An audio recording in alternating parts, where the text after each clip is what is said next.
And so, Tony, you probably want to talk a little bit about how this works. Sure. So what we did is we took the base assets, the geometry and the normal maps and the textures, and then we used a technology called tessellation, which Haldor mentioned, which can actually generate geometry from the base mesh, but it was never actually there in the first place, and it does that procedurally in the hardware. And it generates details that can receive light and cast shadow, which the normal mapping, which Haldor mentioned, can't do, because that's just a flat surface. Yep. And so as you can see here, if we turn off the tessellation and you look at, say, the silhouette edge against the nebula, that's what that carrier looked like before we went to work. Yeah. Right? Now, So, yeah, this is what it looks like as you saw it there when we switch it off, this is what it looks like today. And then we switch back on the tessellation, pay attention to the fin where the cursor is, you can see all this detail being generated.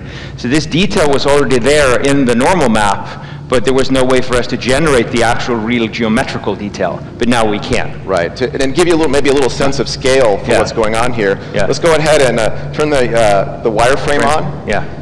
These are the triangles, the individual triangles that make up the geometry that is composing the Sancho ship here. Yeah. But if we turn the tessellation on and we let the hardware generate the detail, it's a little bit different. Yeah. In fact, yeah, exactly. As you can see, you like that? Is that cool? To give you a little flavor for that, there's 500 million triangles being generated every second. That's right. 500 million. And this is run on a GeForce GTX 560, which, as it turns out, is the most commonly used graphics card in Eve. So this is not the craziest high-end, unattainable thing. This is the most commonly used graphics card in Eve. Yeah. Just taking advantage of some of the latest technologies. So let's take a look at some of the other capabilities that we can do with this. And it's important to note that, of course, one of our tech artists and one of the modelers that built the ship had to come in and do some tweaks and adjustments to make it look this good. So here you see an asteroid, and what's really interesting about this asteroid is that it actually really looks like an asteroid. And if we would switch off tessellation, or let's switch off shadows first. Yeah, take the shadows off first. Yeah.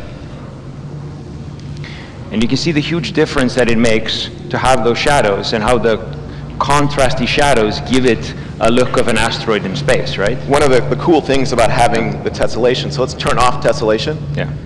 And then turn the shadows. And look at how harsh and jagged those shadows look. They don't look right. Yeah. They look like just triangles that are black. Yeah. But if you turn the tessellation on, yeah, you get all the subtle detail because there's real geometry there to receive light and then cast a shadow just as it would in space. Yeah, it's very important to understand that the actual geometry that we're generating is also taking part in generating the shadow.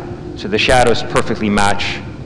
Yeah, so we have the Ride the Asteroid Cam here. So why don't we go ahead and take a look at this one in wireframe just to give you another sense of just how many triangles we're generating. Yeah. In fact, there's so many triangles there that it looks almost solid. Again, we're generating hundreds of millions of triangles every second, entirely procedurally by the power of the graphics processor. And this is what's going to give that kind of next level of detail and fidelity to the world. Yep. And here Ian is playing with the actual tessellation count. And this is a pretty cool feature because this allows us to achieve scalability on your graphics cards, right, Tony? That's right. So that slider that he's fiddling there, if you have a super high-end DirectX 11 graphics card, you can turn it up to 11, so to speak, and get literally more polygons than there are pixels on the screen. If you don't happen to have the super ultra high-end graphics card, and those are the things that will impress your girlfriend, by the way. I know. Yeah. And if you don't have that same level of hardware, you can slide the slider down maybe to something a little bit more moderate and still experience a lot of that benefit without having to have $10,000 worth of graphics hardware in your PC. But yeah, let's move to a different view of this real-time scene now, where we look at the ship and look at some other possibilities that we've been exploring in this demo. So, as you may have seen in Torvis' talk during the keynote on Eve, he was talking about mining in asteroid fields and rings around planets and just having a lot of asteroids on screen. And we've really never done that in Eve.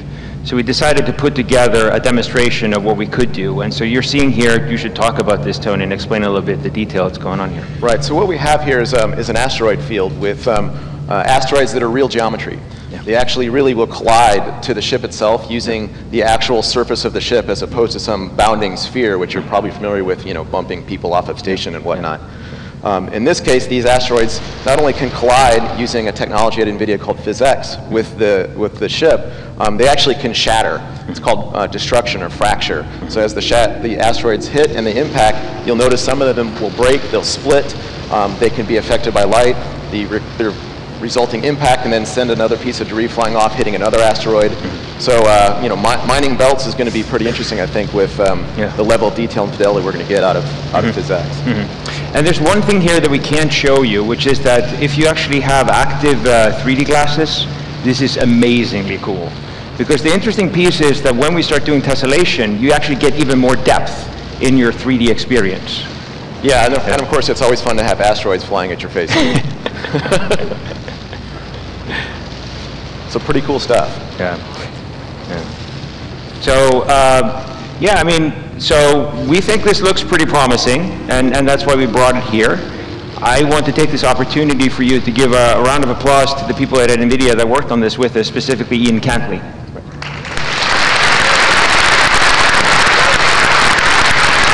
Give it away, man!